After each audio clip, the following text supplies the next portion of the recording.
अस्सलामुअलैकुम। कैसे आप सब यकीनन ठीक होंगे। तो मैं आप सबको बता दूं, इंशाल्लाह ताला रमज़ान में भी रोज़ किस्त आएगी।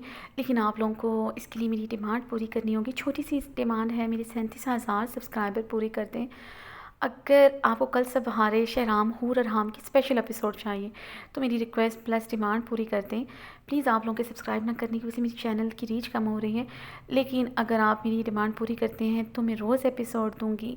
और अगर नहीं, क्योंकि मैं पिछले कुछ दिनों से लगातार एपिसोड दे रही हूँ, मैं बहुत थक चुकी हूँ, तो मैं रेस्ट करूँगी। लेकिन मुझे यकीन है आप लोग मेरी छोटी सी डिमांड पूरी करेंगे। तो प्लीज़ डिमांड पूरी करते हैं, बाद में मुझसे शिकवा मत कीजिएगा। Love you all. गुज़िश्त तहरीन और आसिफ किस्त 94 पार्ट 1। अरहाम तंदुर तेज़ ड्राइव कर रहा था। तूफ़ानी बारिश ने शिद्दत इख्तियार की थी। अरहाम खानज़ादा का पूरा वजूद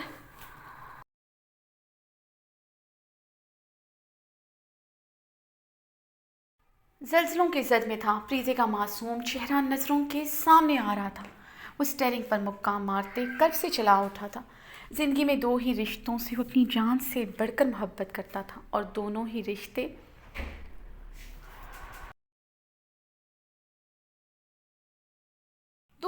उससे दूर हो रहे थे। अरहाम खानज़ादा को अपने बदन से जान निकलती महसूस हो रही थी। ज़िंदगी में बहुत बार उसे इम्तहानों से गुजरना पड़ा था, मगर इसका दिल यूँ खौफ से कभी बंद नहीं हुआ था। मगर आज उसका दिल खौफ से बंद हो रहा था। हाथों की उंगलियां स्टेयरिंग पर कांप रही थी। आंखों की नमी ने शिद्दत इख्तियार करते आरिस पर बहना शुरू कर दिया था। उसे नहीं याद पड़ता था वो जिंदगी में कभी रोया हो, जब उसने अपने मोरे और अपने जान से भी प्यारे बाबा को खोया था। वो तब भी नहीं रोया था। कहीं उसे रोता देख फरिश्ते और ज्यादा न टूट जाए। फरिश्ते की वजह से उसकी आंखों से एक आंसू नहीं बहा था, मगर आज उसकी आंखों से गर्म स्याल जारी था।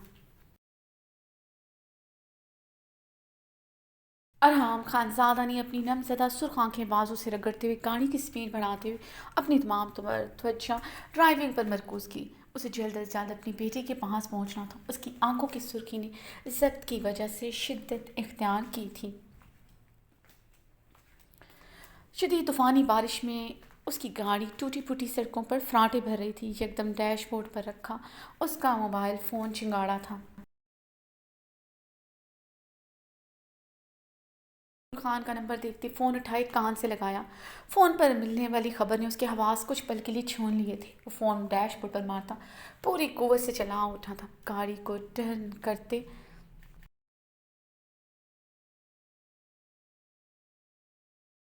हवेली की तरफ मोड़ा। अब वो खतरनाक स्पीड से गाड़ी हवेली की तरफ दौड़ा रहा था। मजबूत हाथों की नीली रगें उजागर थीं।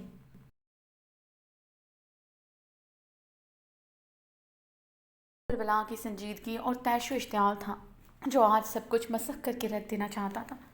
सब कुछ जला कर रख देना चाहता था, जिसमें वो नाजुक वजूद जला कर भस्म कर देना चाहता था। गाड़ी के टायर गुल खान के कदमों के पास आकर चिरचिराए। वो बुरी तरह उछला था। हाम खानजादा को गाड़ी से तैशो इश्तियाल से निकलते देखकर गुल खान का रंग फक हुआ। उसी गिरबान से जकड़ते उसे अपनी गाड़ी के बोनट पर पूरी कुव्वत से पटका था। अपने आनी हाथ का मुक्का बनाए उसने गुल खान का चेहरा पल में मसक करके रख दिया था। वो से गुल खान के जबड़े पर मुक्के मार रहा था। खान साहब, हमको माफ़ कर दो।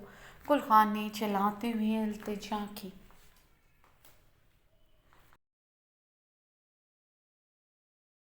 ज़्यादा ने उसके चिल्लाने पर अपनी पिस्टल निकाल कर उसके माथे पर रखी थी। गुल खान की आंखें खौफ से मज़ीद खुल गई थी। अरहाम खान का तय शर्म से सुर्ख चेहरा देखकर उसके माथे पर पसीने के कतरे नमूदार हुए थे।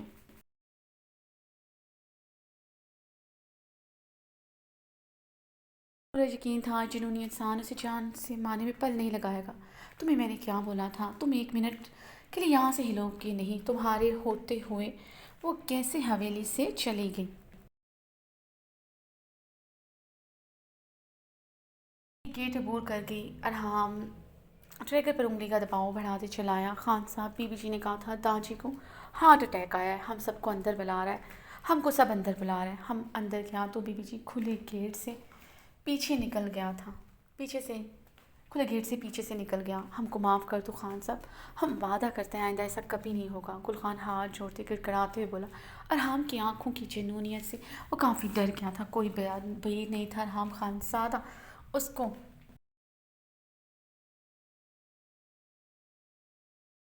इस काबिल ही न रहोगे कि इस गेट पर खड़े हो सको। और हमने तयशुल में चलाते हुए नोक उसकी जबड़े पर पूरी कुव्वत से दे मारी थी। गुल खान के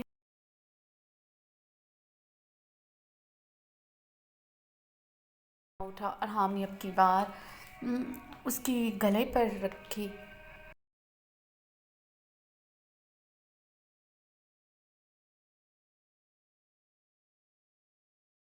खान साहब रहम करें, हमारा छोटा छोटा बच्चा है। गुल खान ने एक बार फिर से रहम की भीख।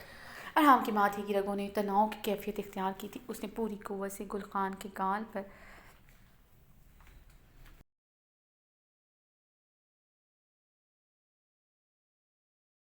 जकड़ते सड़क पर धक्का दिया था और सड़क पर औंधे मुँह जा गिरा।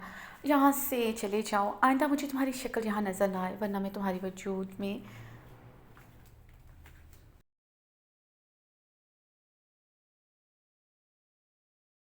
फूलती रगों के साथ हलक के बल चीखा। गुलखान ज़मीन से जल्दी से उठता वहाँ से भाग गया।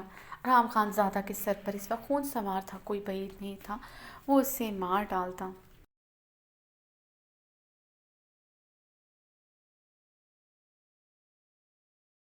नहीं छोड़ूंगा तुम्हें। अरहम को गाड़ी की बोनट पर मुक्का मारते हलक के बल चीखा। वो अपनी शर्ट की पॉकेट में डालते तेज़ी से अपनी गाड़ी की तरफ बढ़ा। ड्राइविंग सीट पर बैठते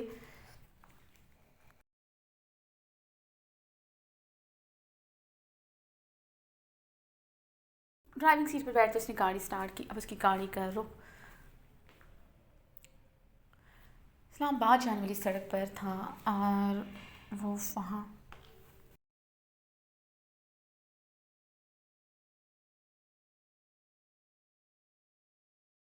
लक्ष्मी हवेली से निकल आई थी। उसे समझ नहीं आ रहा था वो कहाँ जाए।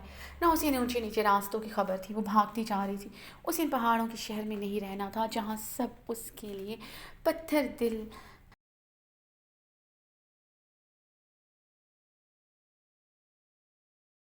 और पत्थर दिल साबित हुए थे। आज मैंने तुम्हारी वजह से अपनी बेटी भी खो दी। कानों में सितम करके लफ्ज़ गूंज रहे थे।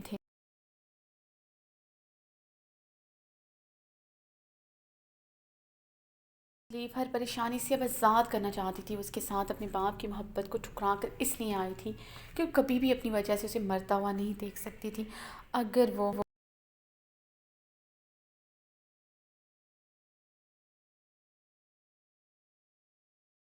अगर वो उसके साथ ना आती सुल्तान शाह उससे मारने में पल नहीं लगाता। इसलिए वो उसके साथ चली आई। उसे लगा वो उससे मोहब्बत करता है।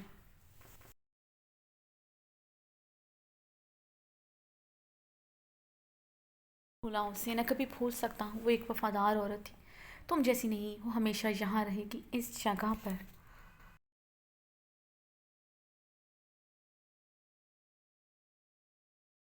ये लफ्ज़ अब हमेशा उसके दिल में रहने वाले थे। उसने उसकी पनाहों में उसके मुंह से बहुत बार गुल का नाम सुना था। गुर्बत के लम्हात में भी अक्सर उसे उसकी औकात बताने के लिए गुल का नाम लेता था। मगर कल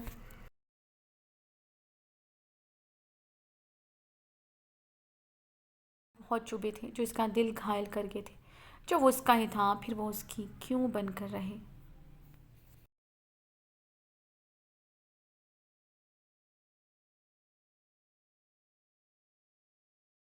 नीयत नहीं बनना था, मोहब्बत बनना था। जब वो उसके दिल में नहीं थी वो उसकी जुनूनियत बनकर करती भी क्या।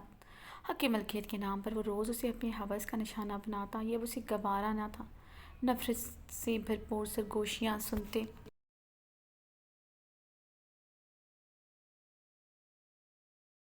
नहीं बन सकती थी। प्रीजे भागते हुए उसके कपकपाते लबों से प्रीजे का नाम निकला था।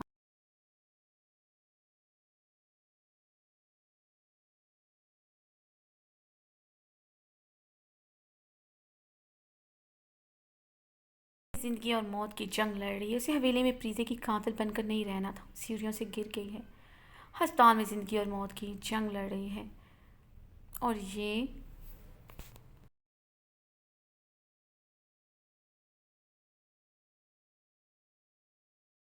होना था। मेरी कसम की वजह से आज प्रीज़े की हालत हुई।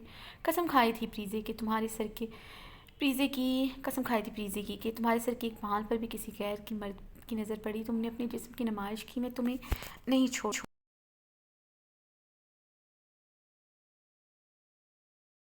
कभी कर सकूँगा, मगर तुम्हारी वजह से आज मैंने अपनी बेटी को भी खो दिया। और हाम के लफ्ज़ याद करते शिद्दत गम से रो दी।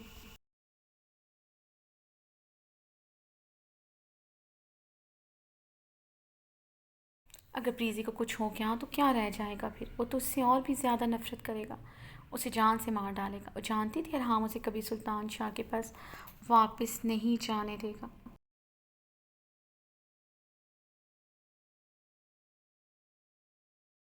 और उसका बाप उसे लेने ज़रूर आएगा। वो सफाक इंसान कहीं उसके बाप को ही ना मार दी। इसलिए उसे जल्द अज जल्द अपने पापा के पास पहुंचना था और ऊंचे नीचे रास्तों पर भाग रही थी। इस वक्त उसके दिल में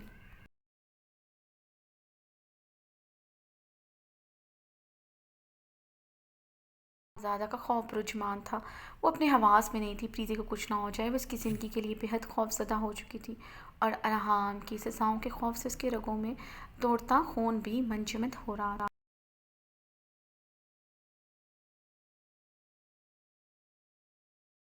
वो एकदम भागते भागते रुकी थी। वो भागते हुए हवेली से काफ़ी दूर नज़र निकल आई थी। उसका तनफ़्फ़ुस बुरी तरह फूल रहा था, पूरा बदन बुरी तरह कँपकपा रहा था।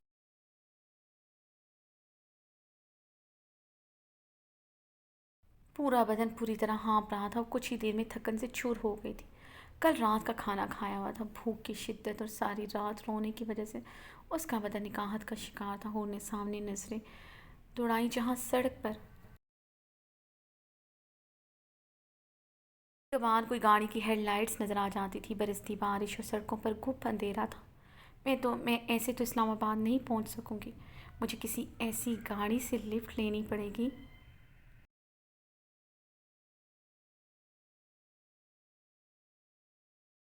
कोई फैमिली मौजूद हो यकीनन उन्होंने मुझे ज़रूर इस्लामाबाद पहुंचा देंगे। सुल्तान शाह का नाम सुनते कोई भी उसके साथ कुछ नहीं करेगा। हूर ने ज़ेरे लब बोलते हुए कांपते हाथों से अपने चेहरे का अच्छी तरह निकाब किया। वो मुकम्मल तौर पर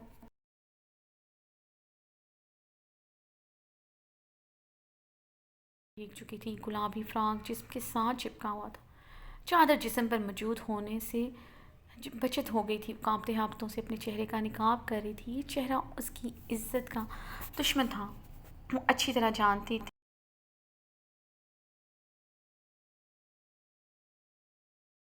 इसी तरह अपने हुस्न से वाकिफ़ थी। जब इस चेहरे पे किसी की नज़र नहीं पड़ेगी तो कौन उसे हफ़्ज़दा नज़रों से देखेगा। हूर को अपनी खूबसूरत को इससे एकदम नफ़रत हुई। इसी खूबसूरती की वजह से उसका शौहर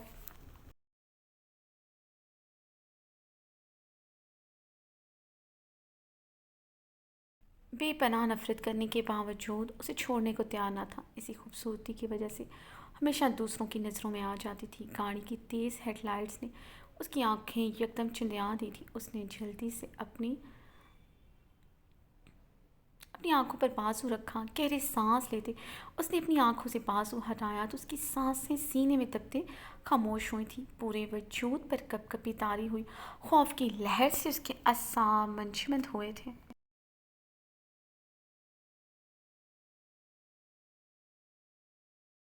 वो इन दो मकरून चेहरों को मरते दम तक भूल नहीं सकती थी। खौफ से थर थर कांपते उसके चेहरे का निकाब अब उतर चुका था। गाड़ी में वो बैठी वो दोनों उसी गहरी निगाहों से देखते शैतानी अंदाज में मुस्कुराए थे।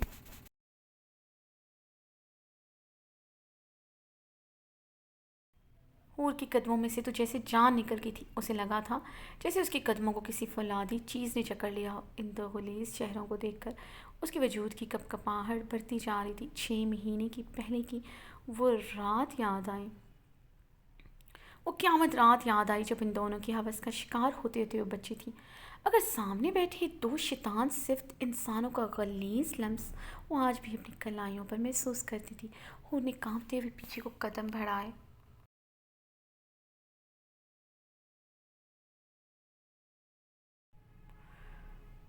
उन दोनों के चेहरे पर रक्सा शैतानी मुस्कुराहट में इजाफा हुआ था। उन दोनों ने भी रेस पर पाँव रखते गाड़ी ज़रा सी होर की तरफ बढ़ाई और खौफजदा होते बुरी तरह उछली थी। इन दोनों के मकरू कह के गाड़ी में गूंजे थे। तो मज़ीद कदम बढ़ाते हुए पूरी सड़क की तरफ भागना शुरू कर दिया। आगे रास्ता दो सड़कों की तरफ जाता था। एक सड़क काफ़ी तंग थी, दूसरी तरफ उसकी दूसरी तरफ गहरी खाई।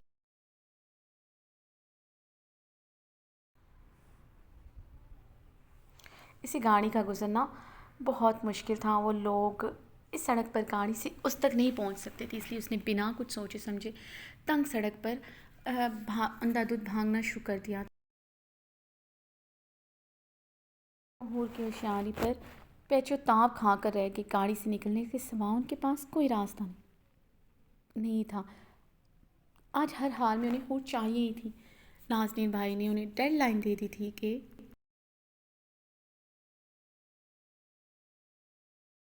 वो जल्द से जल्द उनके पास ना ला सके तो उन्हें चाँद से मार डालेगी। सुल्तान शाह और अरहाम खानज़ादा के होते ये नामुमकिन था। हूर को लोग गंदी नज़रों से भी देख सकें कजा के अगवा करना, मगर उन्होंने पूरी नज़र हूर पर रखी हुई थी।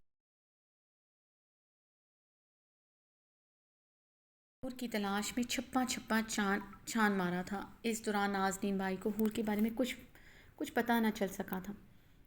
इस दौरान हाँ, नाज़रीन भाई को हूर के बारे में कुछ पता नहीं चल सका था। शाहज़ेब और माजबीन बेगम से भी कोई मालूमात नहीं मिल सकी थी, क्योंकि किसी को नहीं पता था हूर सुल्तान शाह सवाद की किसी हवेली में किसी खानज़ादा की बीवी बनकर रह रही है। मगर हूर सुल्तान शाह के पास वापस आने पर हूर के सुल्तान शाह के पास वापस आने पर शाहज़ेब खान ने हूर की तमाम मालूमात नाज़नीन भाई तक पहुँचा दी थी। उस दिन से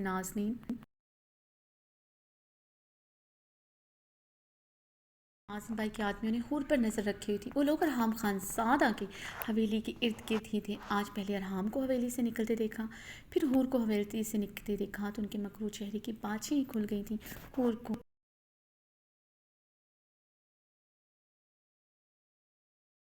को अरहाम खानज़ादा के होते और हवेली के अंदर से अगवा करना बहुत मुश्किल था। वो किसी ऐसे ही मुआवजे के मुंतज़िर थे जो आज हूर ने हवेली से अकेले निकलते पूरा कर दिया था। इसी वक्त से वो हूर के पीछे थे।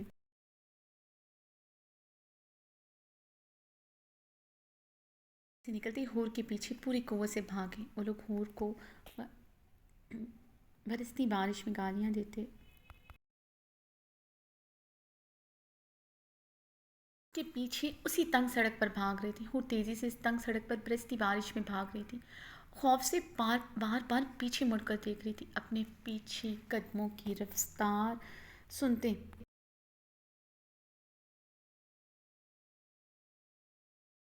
सांस रोके पीछे मुड़कर देखा। वो लोग उसके पीछे ही थे। हूर ने अब पूरी कुव्वत से भागना शुरू कर दिया था। इस वक्त उसमें कोई अनजानी ताकत आ गई थी, जिस तरह आज से 6 माह पहले आई थी।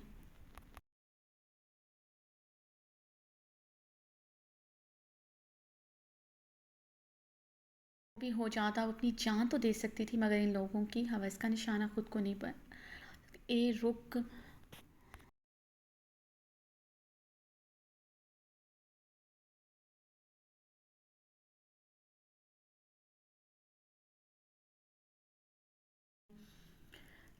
इस लड़की ने 6 माह से उनकी जान सूली पर लटकाई थी। आज वो उसके साथ हैवानों से बढ़कर सलूक करना चाहते थे। नाजमान भाई का हुक्म था हूर के बदन को तार तार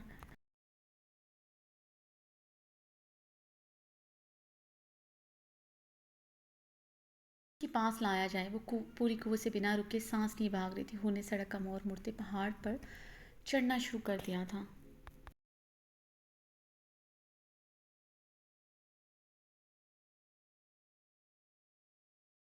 पर चढ़ना मुश्किल था, मगर वो इन ऊंचे नीचे रास्तों पर चढ़ रही थी। उसे हर हाल में अपनी इज्जत बचाना थी। ऊंचाई पर चढ़ते अब कदरे थोड़ी सीधी जगह पर आ गई थी।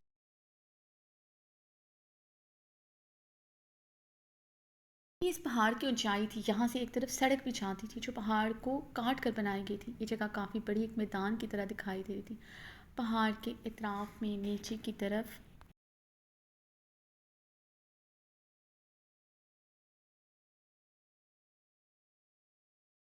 और बहते दरिया थे और एक तरफ ऊंची नीची सड़क थी। होने गहरी सांस लेते अपनी मुंतशिर होती धड़कनों और हवास पर काबू पाया था। वो लोग अब उसके पीछे नहीं थे।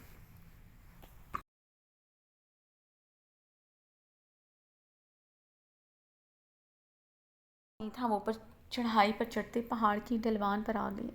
उन्हें बरसती बारिश और अंधेरी रात में पहाड़ों में गिरे इस सरसब्ज पहाड़ को देखा, जिसकी ऊंचाई आस पास दूर दिखाई देती पहाड़ों से छोटी थी। इसलिए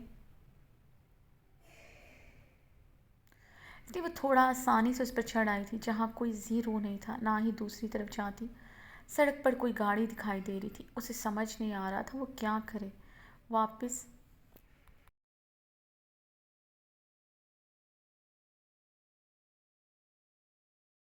वापस हवेली भी नहीं जा सकती थी। उसे हवेली के रास्तों की भी खबर नहीं थी।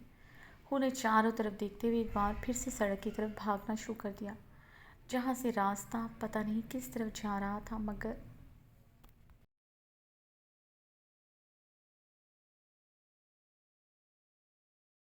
अब उसे रुकना नहीं था। इन लोगों से बहुत दूर जाना था और तेज़ी से भाग रही थी। उसका पैर किसी बड़े से पत्थर से टकराया। वो औंधे मुँह उस पत्थर पर जा गिरी। उसका सर उसी पत्थर से टकराया तो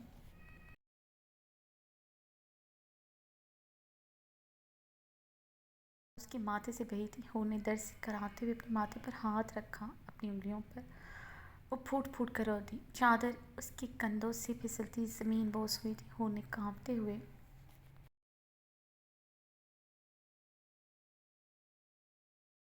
उसने चादर ज़मीन से उठाती अपने कंधे पर डाली। पत्थर पर बैठते उसने गहरे सांस लिए थे। बरसती बारिश में आसमान को देखते शिद्दत से रो दी।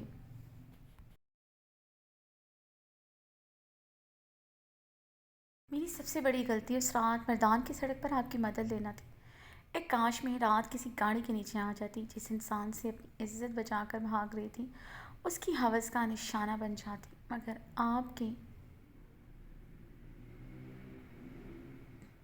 मगर आपकी गाड़ी से न टकराती। अपने लफ्ज़ याद करते हुए शिद्दत से रो दी। हर इंसान अपने लफ्ज़ों का बोझ कहीं ना कहीं किसी सूरत में उठाता ज़रूर है, और वो अपने लफ्ज़ याद करते बुरी तरह रो रही थी।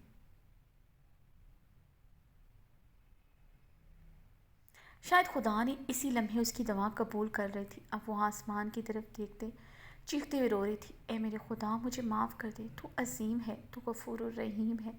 अपने इंसानों की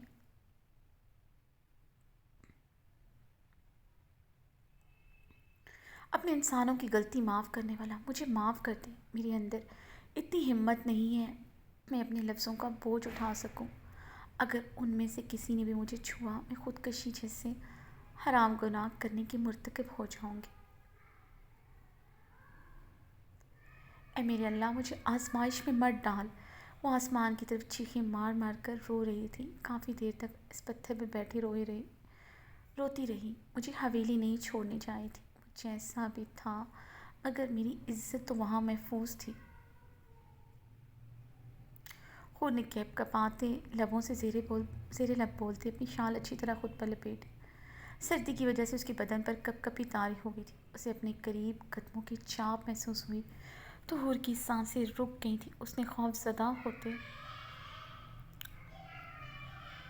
पीछे मुड़कर देखा। वो दोनों उसके पीछे ही खड़े थे। हूर जल्दी से पत्थर से उठती अंधाधुंध भागने लगी। उसकी एक पैर से उसका जूता निकल गया था। वो अपनी चादर शोल्डर से एक हाथ से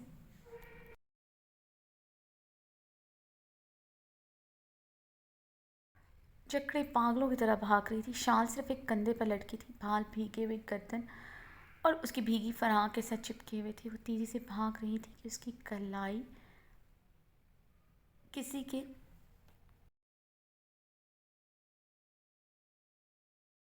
गिरफ्त में आई। उसने खौफजदा होते पीछे मुड़कर देखा। उनमें से एक आदमी ने उसकी कलाई दबोची हुई थी।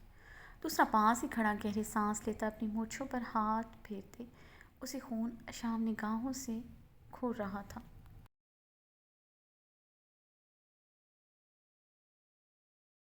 छोड़ो मुझे, हूर खौफजदा होते हलक के बल चीखी। लो, छोड़ दिया, उस आदमी ने मुस्कुराते हुए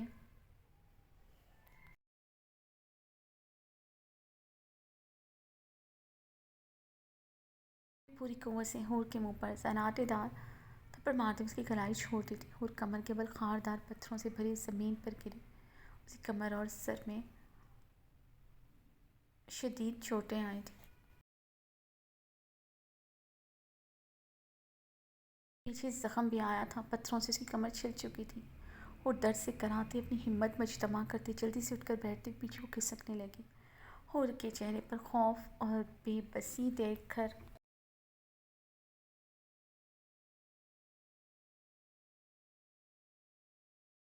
दोनों की मकरूह हंसी गूंज रही थी। और गहरे सांस लेते रोते हुए पत्थरों से भरी ज़मीन पर पीछे को खिसक रही थी। अब हमसे बचकर कहाँ जाओगी बेबी गर्ल, एक आदमी कहका लगाकर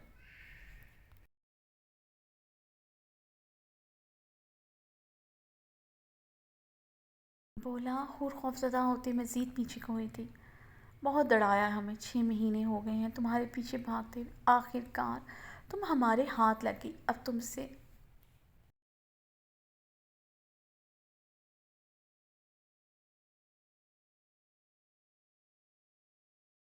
सांप लेंगे। हूर की तरफ बढ़ते सफाके से बोला, मुझे छूना मत, तुम नहीं जानते मैं कौन हूँ। हूर पीछे को होती चीखी थी, हम जानना चाहते हैं तुम कौन हो।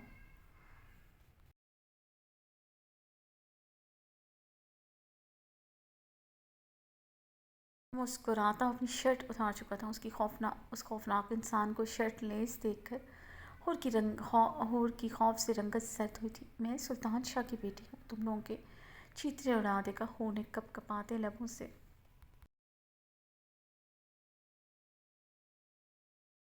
ओ बेबी गर्ल, कुर्बान जाऊँ तुम्हारी मासूमियत पर, तुम फिर नाज़मान बाई को नहीं जानती वो कौन है। सुल्तान शाह जैसे बड़े आदमी उसके कदमों की जीनत बने रहते हैं।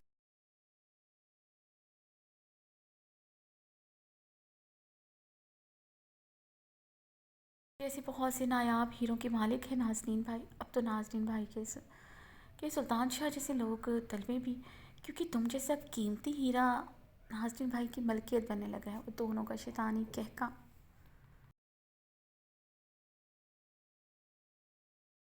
आया तो उन्हें रोते हुए अपनी दोनों कानों पर हाथ रखा था। उनकी गलीज बातों की ताब नहीं ला सकती थी। मगर नाजनीन भाई का हकम है तुम जैसे हीरे की फ़र्क पहले हम करें, क्योंकि नाजनीन भाई अब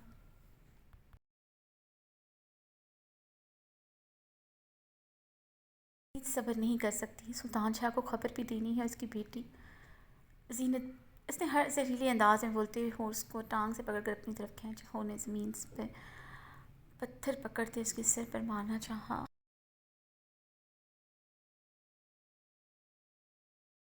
उसके सर की तरफ बढ़ता उसके दोनों हाथ जकड़ चुका था। बेबी गर्ल, उस दिन तुमने मुझे पत्थर मारकर भाग गई थी, मगर आज नहीं। आज पहले तुम इन पत्थरों पर हमारा का निशाना बनो।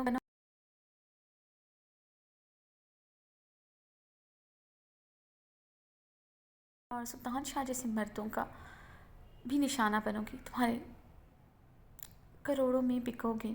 हर कोई इस अनमोल हीरे को अपने बिस्तर की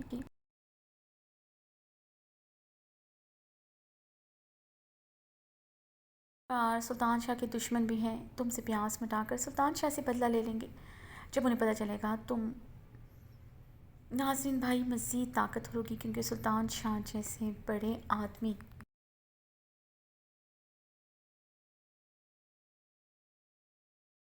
उसको फुल सपोर्ट हासिल है। और उसकी बातें सुनकर कानों में रखते नफ़ी हला की थी। मेरे करीब मत आना, तुम अरहाम खानज़ादा को नहीं जानते।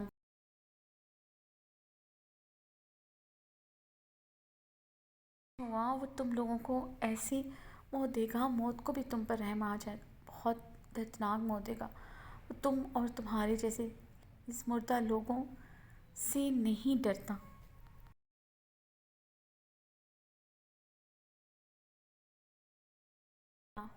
और पूरी कव्वे से चीखी थी। सुल्तान शाह से वो लोग डर नहीं रहे थे, उसे पूरा यकीन था। और हम खानज़ादा से ज़रूर डरेंगे अगर उन दोनों ने एक झलक भी उसके शौहर की देखी हुई। अब तुमने हमें ठीक बंदे से डराया है, उससे तो हम वाकई में डरते हैं, देखा है।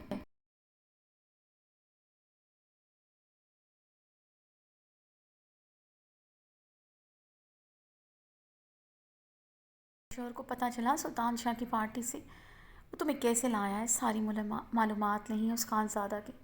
उसका मुकाबला करना आसान नहीं था, इसलिए तो उसकी बेटी को आज सीढ़ियों से धक्का दे दिया।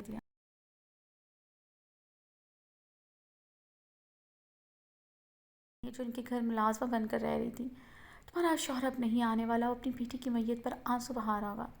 आदमी अबासे से बोला तो हूर फूट फूट कर रो दी थी।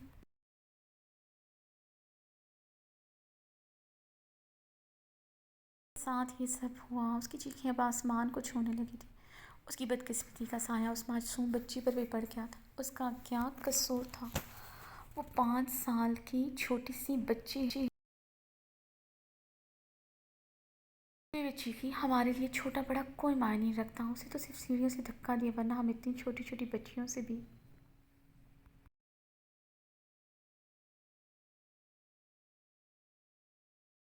उनकी शैतानी सिर्फ बातें सुनते हूर की चीखें आसमान को छूने लगी थी। सच में इंसान नहीं, दरिंदे थे। तुमसे इतनी बेवकूफ़ी की उम्मीद नहीं थी।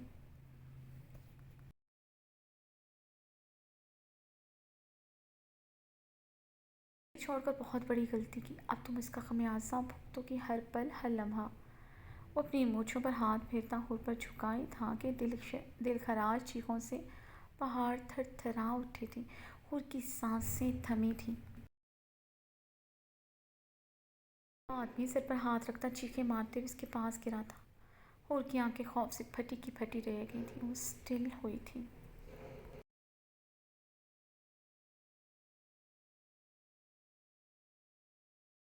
खानसादा खड़ा था, जिसके हाथ में बड़ा सा पत्थर था, जिसने दोनों हाथों में उठाया था। जिस आदमी ने उसके हाथ पकड़े थे, उसने अपने साथी की हालत देखते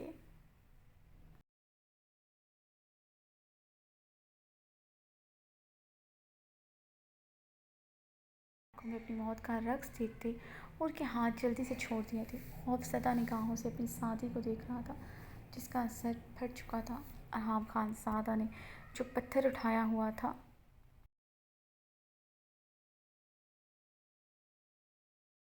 बड़ा था, जिसके सामने खड़ा पहाड़ी खान ही उठा सकता था। और अरहाम को देखते पीछे को घुसकते अपनी शॉल शानों पर डालते पत्थर से टेक लगा गई थी।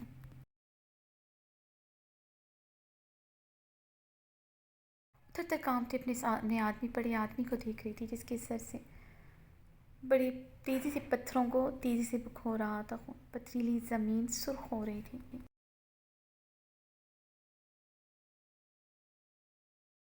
ज़्यादा की तरफ उसकी देखने की हिम्मत नहीं हुई थी। वो एक बार भी उसकी आंखों में नहीं देख सकती थी, वरना उसे दूसरा सांस ना आता। नाजनीन भाई के दूसरे आदमी की, अरहाम खान ज़्यादा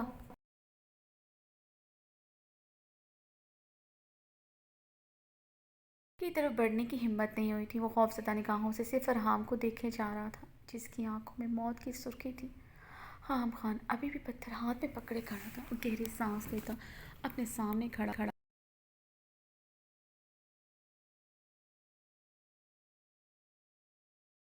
आधे जख्मी इंसान को देख रहा था, जो हूर पर झुका हुआ था। उसकी होर, उसकी बीवी, उसकी इज्जत पर कोई झुका हुआ था। अरहाम खान ज़्यादा ने वही पत्थर झुकते हुए अपने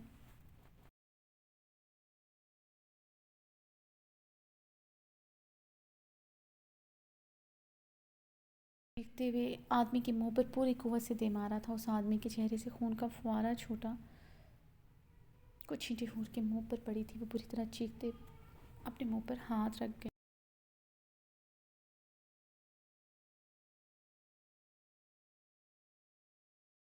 आदमी का पूरा मुंह, उसकी चीखें बंद हो चुकी थी, मगर उसकी सांस अभी भी चल रही थी। उसकी नाक, आंखें मसख हो चुकी।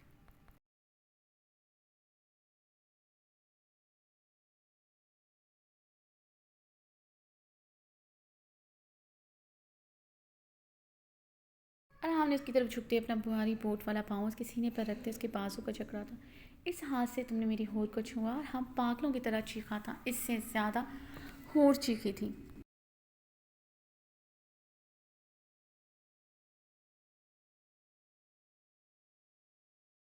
खराब हो चुकी थी। पत्थर मारने उसका चेहरा देखने के काबिल भी नहीं रहा था। कड़क की आवाज़ आई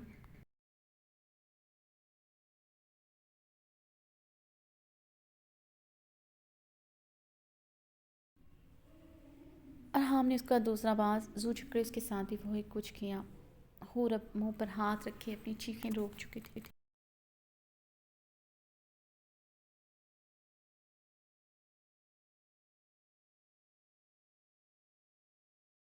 जिन्होंने तो उसकी जान निकाल रही थी। दूसरा आदमी अपने साथी की हालत देखते तेज़ी से वहाँ से भाग निकला। हमने झुकते हुए अपने शूज़ में से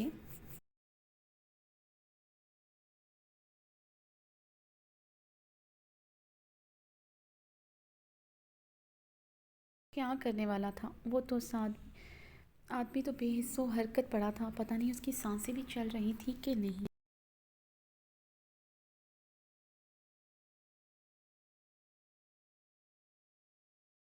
और की नज़रें अरहाम के चेहरे पर थी जहाँ मौत के सन्नाटे छाए थे। अरहाम ने उसके पंजों के बल बैठते उस पर झुकते हुए वो उसकी शायर रग पर रखा। मेरी होर को छुआ तुमने।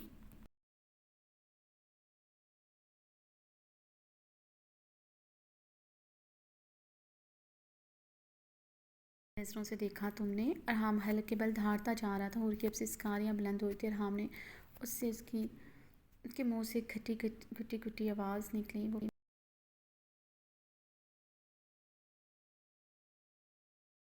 पीछे मुड़ती हुई उस भागते इंसान का निशाना लेते उसे मारा। वो उसकी गर्दन पर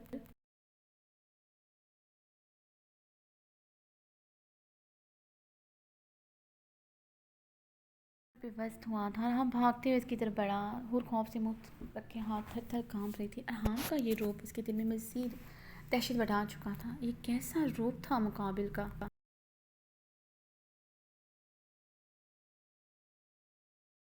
चुकी थी, मगर ये रूप तो मुकाबिल का खौफ उसकी रग रग में बिठा चुका था। अरहाम अब भागते हुए इसकी तरफ बढ़ा। इंसान अपनी मौत इतनी दर्दनाक नहीं चाहता था।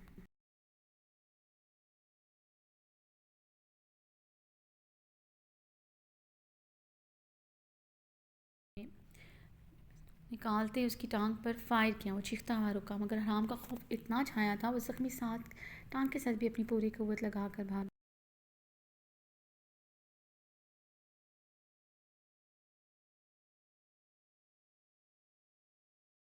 बलाता और चीखा, मम मुझे माफ़ कर दो, खुदा का वास्ता मेरा कोई कसूर नहीं। मैं तो सिर्फ नाजनीन भाई के कहने पर ये सब कर रहा।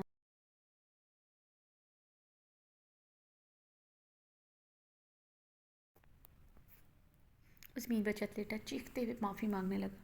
तुमने इन हाथों से मेरी बीवी को छुआ, मेरी हूर को छुआ।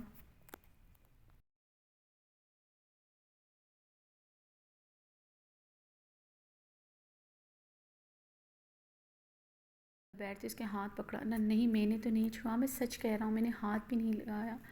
मैंने उसकी तरफ देखा भी नहीं। मैं कसम खाता हूँ मैंने उससे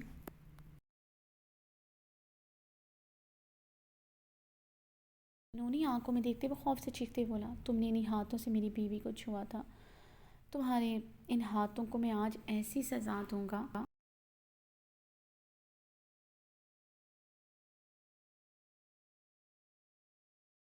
वो काम चाहे। अरहाम खान ज़्यादा दहाड़ते उसके सीने पर घुटना रखा बैठा। उसके हाथ की उंगलियां पकड़ते हुए उसने झटके से दर्द से बलबलाता हुआ चीख पड़ा। पत्थर के साथ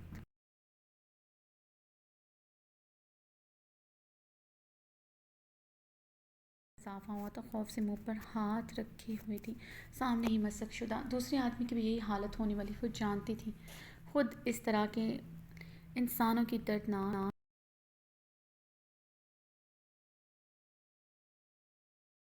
खौफ से काम रही थी। अरहाम ने इसकी दोनों हाथों की उंगलियां वो आदमी पागलों की तरफ माफिया मांग रहा था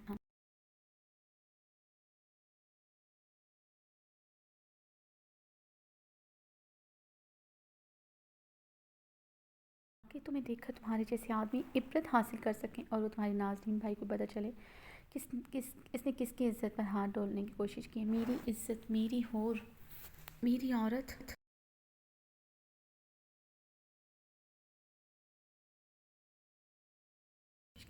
हम अपने सीने पर हाथ मारता कर आया था। मेरी होर को छुआ, मेरी होर को छुआ, मेरी होर पर गंदी नज़र डाली है। हम पागलों की तरह चीखा। जुनून है वो मेरा, सिर्फ अरहाम खानजादा की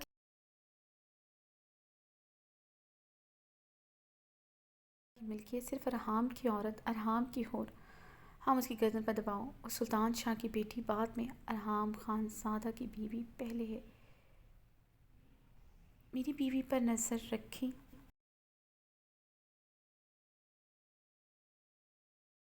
छुआ तुम लोगों ने, अरहाम गज़्ब आंखें से दहाड़ा, इसलिए अब तुम्हें ऐसी सज़ा मिलेगी तुम्हारी रूह काम जाए।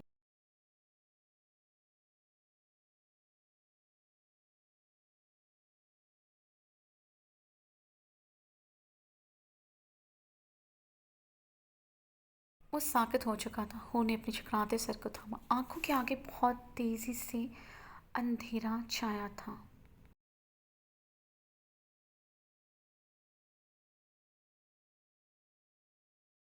की थी, जानती थी उसकी सज़ा भी इन लोगों से कम नहीं होगी। वो सफाक जनूनी इंसान उसे नहीं छोड़ेगा।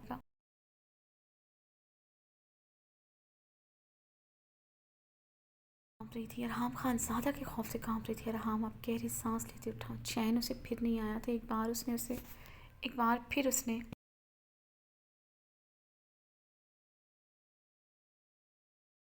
पर अपना भारी बूट मारा था। अरहाम अपनी पिस्टल अपनी जेब में डालते हुए उस आदमी की लाश को घसीटते हुए पहाड़ के किनारे पर ले गया, जिसकी एक तरफ खाई थी।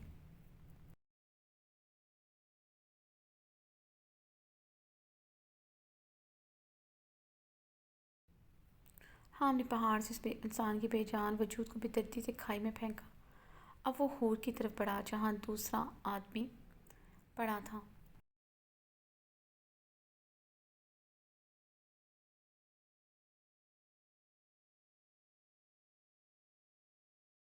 कलाइयों से पकड़े पहाड़ की दूसरी तरफ ले गया था। बारिश अभी भी शदीद हो रही थी। हूर कांपते हुए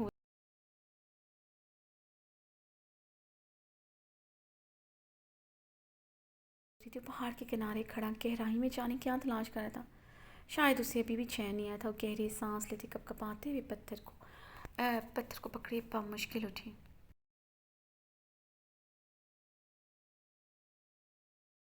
चकड़ी थर थर कांपते खड़ी थी। अरहाम अपनी शाल से अपने हाथों से निकलता हूर की तरह बड़ा। उसकी आंखें अभी भी सुर्ख और सर्द थी। अपना गुस्सा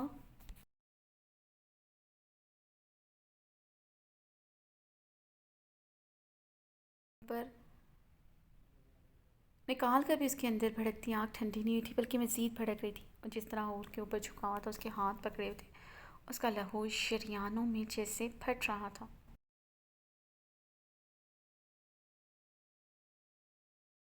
पूरी तरह सा आ रही थी, सांस पूरी तरह मुंतशिर थी। सब कुछ सामने खड़ी लड़की की वजह से हुआ। उस पर किसी की नज़र नहीं गुआरा थी। आज उसे इन लोगों ने छुआ जिस तरह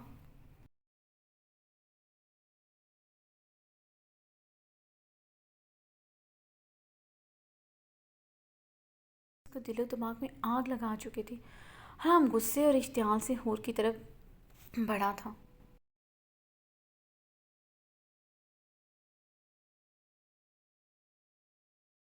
इसकी भी खतरनाक बनती थी और कुछ नहीं तो उसके नाजुक गालों का हशर बगाड़ देना चाहता था। वो रात के इस पहर बरसती बारिश में तन तनहा हवेली से निकल आई थी।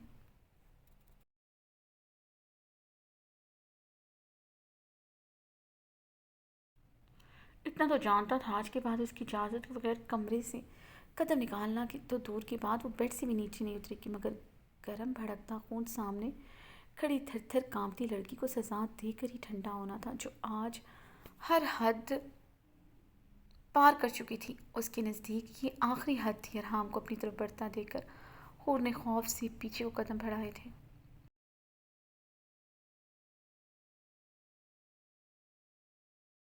का मेरा कोई कसूर नहीं है, नहीं है लोग नाज़नीन भाई के आदमी। अरहाम मेरा का कोई कसूर नहीं। पर प्लीज़ मुझे कुछ ना कीजिएगा। हाँ मम, मुझे माफ़ कर दें।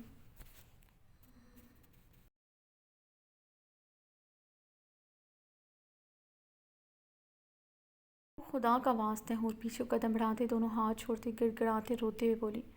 उसके रोने गिड़गिड़ाने हाथ छोड़ने पर मज़ीद सीखा हुआ था। उसे यूं हाथ जोड़े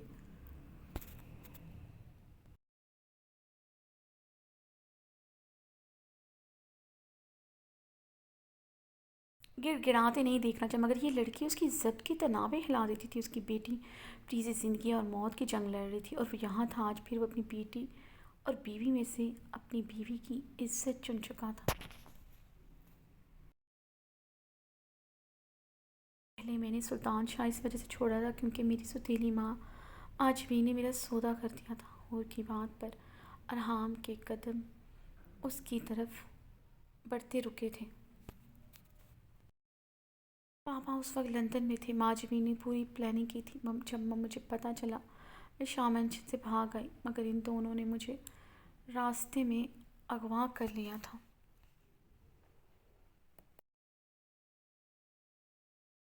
रास्ते में इन दोनों की नीयत मुझ पर ख़राब हो गई। इनमें से एक आदमी मुझे गाड़ी से निकालता घसीटता हुआ पास बने खेतों में ले गया, मगर खुदा को मेरी इज्जत अजीज़ थी।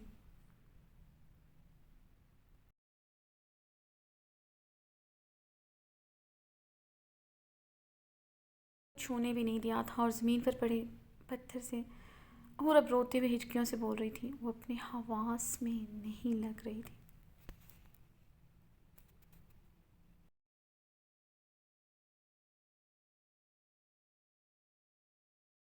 की मुठ्ठियाँ भीगती जा रही थी, रंग तांबे की मानद सुर्ख और था। मम्मी ने वो रात सड़कों पर छुप कर गुजारी थी। इस आदमी का फ़ोन लेकर भागी थी। मैंने पापा को सबको कॉल की, मगर पापा का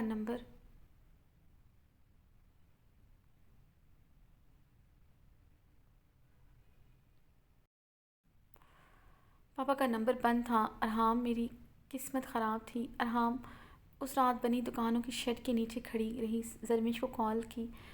जो लोग वॉइस ओवर सुन रहे हैं उनको मैं बता दूं कि आगे से मेरा ऐप रिकॉर्डिंग नहीं कर रहा, सिर्फ 5 मिनट की एपिसोड रह गई है।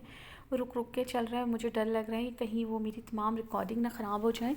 तो मैं आपको बता दूं, इसमें हूर ने अरहाम को सब कुछ बता दिया है कि किस तरह वो बच के भागी थी और किस तरह उसने हॉस्टल में पनाह ली थी और उसके बुज़ुर्ग ने मदद की थी। बुज़ुर्ग ने उसकी मदद की थी और फिर वहाँ से वो अपनी बेटी के घर ले गया था। और वहाँ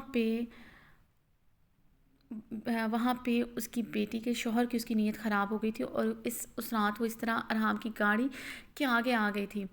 तो गाड़ी के आगे आ गई थी तो अरहाम में जब उसने देखा कि अरहाम ने बाकी लोगों की तरह उसकी तरफ नहीं देखा था, तो उस हूर ने उसे बताया कि मुझे गाड़ी में आपके हर एक्ट से मोहब्बत होगी। मुझे दरख्शां से पता चला आप बहुत अच्छे इंसान हैं।